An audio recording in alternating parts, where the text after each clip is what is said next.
Welcome, everybody, to yet another episode of the Deprogram. Today, we have something very special for you that you have not seen in, I believe, a couple of months. Some people have hit us up and said, oh no, we missed the most original show that ever existed.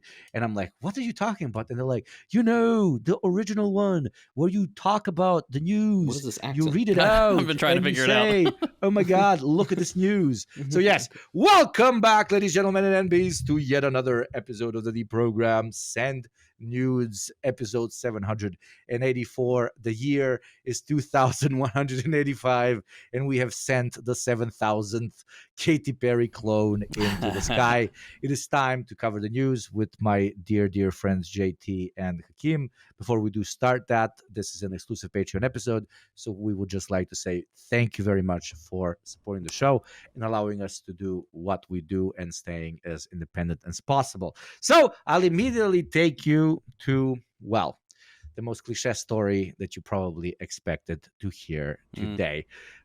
We can't start the conversation without addressing the massive schizophrenic orange elephant in the room. I mean, we could. But we'll choose not to because we're very petty. Because we're podcasters. Let's go. Let's go. Arguably, we should have avoided this story because it's cliche and every single other podcast has covered it. But I don't think a single one of them will cover it or has covered it in this, let's say, compartmentalized manner in which we will try. So, yeah, we're talking about the trade war, the tariff war, U.S. suicide speed run, whatever you prefer to call it. Now, I know your head is beyond inflated by all the hot takes on this topic, so I won't bother you with overdone or overcooked analysis. So, straight to the point, there's three things, in my opinion, you need to know and understand about the tariff war, at least the way it's gone for now. In scientific Marxian fashion, I will now list them out because we love lists. Number one, U.S. tariffs on developing economies are pure cut and dry imperialism. Number two, Trump is a fucking pussy. Number three, the domestic pitch to American workers is just propaganda, and only social chauvinist dogs are falling for it. So, well, let me fucking sneeze. Bless you. Yeah, botte. I was keeping that in for a very long time. So, numero uno. Tariffs as an imperial tool in this particular context. It's simply the world's largest economy trying to use its massive financial leverage to force other state actors, from what was traditionally defined as allies to neutral states, and most importantly, those slowly doing a pivot to China, to make concessions to empire. As most of you should know, imperialism is not only exuded through boots on the ground and planes overhead. While military might, perceived or real, is the most direct way of telling the world who's boss, other, softer, but sometimes equally as violent methods can play much of the same role without having to deal with domestic fallout that military interventions carry. Tariffs, as used by the Americans in this context, are exactly that: a financial gun placed against the temple of every single state actor's head, where American capital, in the form of outsourced jobs, massive American consumer imports, and financial loans, is weaponized as a way to force foreign states to give up as much of their sovereignty as possible in return for financial stability. To simplify as much as possible, let's say 20% of country A's exports go to the US. 25% of country A's labor is employed by US companies. This is already great for the US up until they get what? Up until they get greedy, as they just did. So you, as the US, enact foreign policy, in this case, enough tariffs that would absolutely crush those two segments of country A's economy: exports and employment. You basically tell them, I will bankrupt the living shit out of you unless you give me even more concessions. It doesn't matter that you already moved mountains in order to create a welcome environment for American capital to flourish in your country. They want more. So you get two choices, and that, in my modest analysis, which plenty of left, adjacent economists strongly agree with, was the whole gamble. Two things can happen. You go and you grovel in the White House.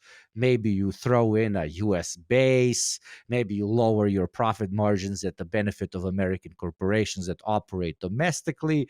Or maybe, and this is key, you start cutting ties with America's principal imperial enemy, the PRC, in return for some tariff alleviation. It's the full weaponization of America's capital power as a means to extract as much out of every inch of the world as possible in an attempt to slow down its own decline. But why are we calling it a gamble? Because the world's reaction can go in a very different direction, one that we as anti imperialists should, of course, cheer for. And that is country A, but also B, C, D, E, F, G, and so on, choosing to, even at the cost of short term economic decline, pursue internationalization of diplomacy, trade, and alliance building, realizing that the US is not only not a reliable partner, but a country that will, in the long term, continue to violently overexert itself in this fashion. You might, of course, start looking at very legitimate alternatives. And these might come in the form of multiple BRICS countries, especially China. This would be the opposite effect of what the tariffs intended, pushing states to develop stronger economic relations with fellow developing countries, neighbors, and far more dignified, keyword dignified relationships with larger non US aligned trade partners. That is the big gamble. So, TLDR, the current form tariffs have undertaken at its still very impactful 10%, or massive upgrade in case you return to the pre 90-day pause levels, should be seen as nothing more than a targeted attack on the international community as a means to extract as much influence as possible under a very real mob like threat. Obviously, here we can talk intentional dollar devaluation. They're all crypto plays as an offload ramp or the Chinese reaction. But those are details I leave to the niche experts. What needs to solidify in your beautiful deprogrammed brains, I said the word, is everything I said before. Because unfortunately, violent financial methods like this one are often used by empires in decline as a final step before more traditional methods of dealing with imperial competition come out of the shadows. And we called that one war. Now the much faster number two. Trump is a fucking pussy. That's the scientific term. Yes, that's the argument, thesis, and analysis. Look, mom, my imperial enemy. This is what he looks like. I guess we're very cooked. And number three, how it's sold to domestic Americans, the domestic American voting body, as a means to get production jobs back. I see a lot of people doing like deep analysis of this, but with all due respect, this is simplistic domestic propaganda used to justify an aggressive foreign policy push. This is your new, we are spreading democracy, okay? This is not how the real world works. And if you want more details, check out a very nice YouTube channel we are running together called First Thought that talked about it in detail before this thing even started, many months before it even started. But hey, I might be wrong, and the new enlightened era of American sock production might be right behind the hill. Rejoice, labor aristocracy, you're officially dead. Lamau, yeah, one easy example with the China stuff. All right, check it out. If I import a computer or if I import the parts for a computer today, I get slapped with big additional costs because of the tariffs. If, however, I buy a whole computer from abroad, that is exempt. Yeah, so that's definitely gonna reshore our manufacturing jobs. You stupid people. Whatever. Yeah. True. Okay, so moving on to even more depressing stuff. I'm gonna call this story Peanuts Law, and I'll tell you why. The state of New York just drafted a new bill named after Peanut the squirrel. Now, Peanut the squirrel was an Instagram famous rodent who had hundreds of thousands of followers. Long story short, the feds got word that Peanut and an unnamed raccoon were being kept illegally. They raided the guy's place. Peanut bit one of the agents.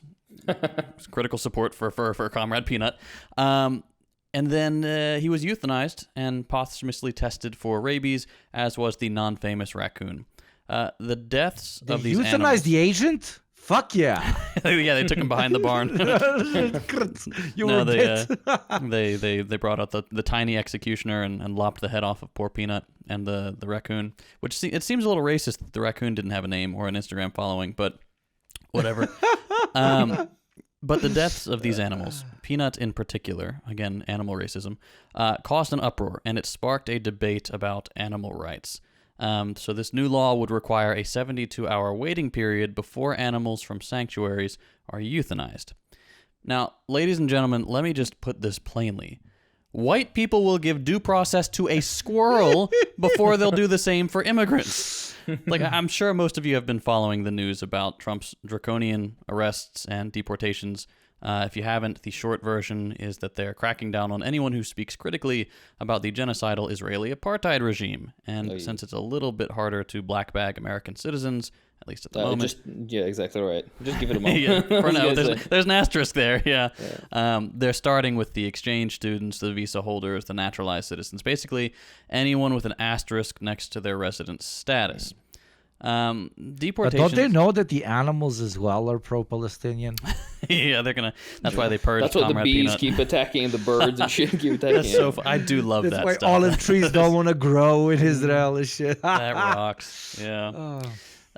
So basically, deportations are one of those things that we're all aware of them, but kind of like in a detached sort of way. But I'm willing to bet that this time, all of us, or at least most of us, know someone who's been affected or is friends with someone who's at risk. One of my friends, for example, is the only U.S. citizen in his graduate program, and he just saw 27 students have their visas revoked. That's Jesus Christ. That's scary. Like that's scary. That's insane for a school that has never had anything like this before, and like any number to have 27 like that. That's nuts. And so let me give you. That's after. Sorry, I'm going to interrupt you. No, please. That's after they spent a lot of money on year 1, year 2, year 3, etc., etc. Yoink. As someone who studied abroad, not in my home country, that is literally a pure nightmare. Like you're barely. Loans for some people, high payments for some people, like working all summer for some people, depends obviously on privilege levels and so on. Like you're giving your everything in order to get this degree. And the worst thing, like as freshman year passes, sophomore year passes, and then especially your junior year or God forbid senior year, there's unironically nothing worse that can go through a student's mind as something that could happen that could completely annihilate their life, like completely make the previous 2 to 3 years of their life like completely wasted, like having been in prison in a fucking dungeon. And they know just how much damage they're doing. Especially from what I've read in a lot of universities where they do the damage, like you cannot take the courses. I'm being as pragmatic as possible, as like amoral as possible, right? I'm being like super, just pure pragmatism. A lot of these people, unfortunately, will even if they are released from prison and then sent back home, a lot of them will not be able to finish or graduate. So they will lose all the money that they spent on the university. They will lose all the credits. Maybe they can transfer some of the credits, but then, the U.S. will have shared their profile with a bunch of other Western countries, etc., etc. Basically, the most fucked over you can get as a college student at 20, that's what they're doing to these people. Like, there's nothing worse that I can imagine except getting a bullet in my fucking head. Yeah, toe the line or we will destroy you and your future. It's incredibly severe. But let me give you some statistics on this. As of April 14th, over 180 colleges and universities have identified over 1,000 international students and recent graduates who have had their legal status changed by the State Department. That is a 5-fold increase from just a week before. And that's just students, right? Like, this is not counting all the countless people in the United States who have had their status changed, who are, not on a college campus. College campuses are obviously the target because, they always are. But you can keep up to date with the numbers yourself if you're interested. There's a website called Inside Higher Ed. They've got a live tracker that is updated twice a day, I believe. All right, so, whatever. The fascists are doing fascist things, no surprise. But what is their reasoning here? How are they selling this to the chuds and to the terrified suburban wine moms, right? It's not hard to guess, right? Mostly it's the same tired, dangerous other rhetoric we've seen with every other vaguely fascist regime. Back on March 27th, Secretary of State Marco Rubio, Little Marco, said that the State Department had revoked 300 or more student visas, claiming that these students were, quote, lunatics. Rubio claims students sought entrance into the U.S., quote, not just to study, but to participate in movements that vandalize universities, harass students, take over buildings, and cause chaos. So, pretty much what they're talking about here, without explicitly saying it, is pro-Palestine protests. Yeah. If a person on a visa does the morally correct thing and participates in a march for Gaza, or criticizes the U.S.-backed genocide on Twitter, or hands out Palestinian flag stickers, or is even, falsely reported by Zionists, they will have their visa revoked and the deportation process will likely begin. What makes this worse, though, is that most university officials say they are unsure of why many foreign-born students had their legal residency status terminated, or they've yet to receive formal notification of the changes. A majority of them have yet to receive any communications from immigration authorities. This is a terror campaign. That's the point. Yeah, that is just, you're just trying to spook people. Plain and simple. You see your status change, you don't hear anything from anybody, and then on the news you see people literally getting shoved into unmarked vans for the crime of criticizing arguably the most evil little colonial outpost in history. But probably the most high-profile example of this right now is the case of Mahmoud Khalil. Mahmoud was one of the many Palestinian activists at Columbia University, which has kind of become the focal point of the pro-Palestine movement among U.S. students. He's also married to a U.S. citizen, with a U.S. citizen baby on the way, on a path to citizenship himself, and an immigration judge just ruled that he can be deported, thus opening the door for more and more people, including citizens, to be deported. And what was Mahmoud's crime? Nothing. Even the State Department admits he has done nothing illegal. He expressed his mind. That's not allowed in the United States. Exactly right. That is exactly it. And the only reason he's currently facing separation from his family is because all legitimate criticism of Israel is considered, quote, anti-Semitic, which is, of course, itself anti-Semitic, as we and many others have repeatedly pointed out. So if we want to get all, Jar Jar well, literally 1984 about it, Mahmoud Khalil and over 1,000 students and counting, just like him, are being accused of thought crime.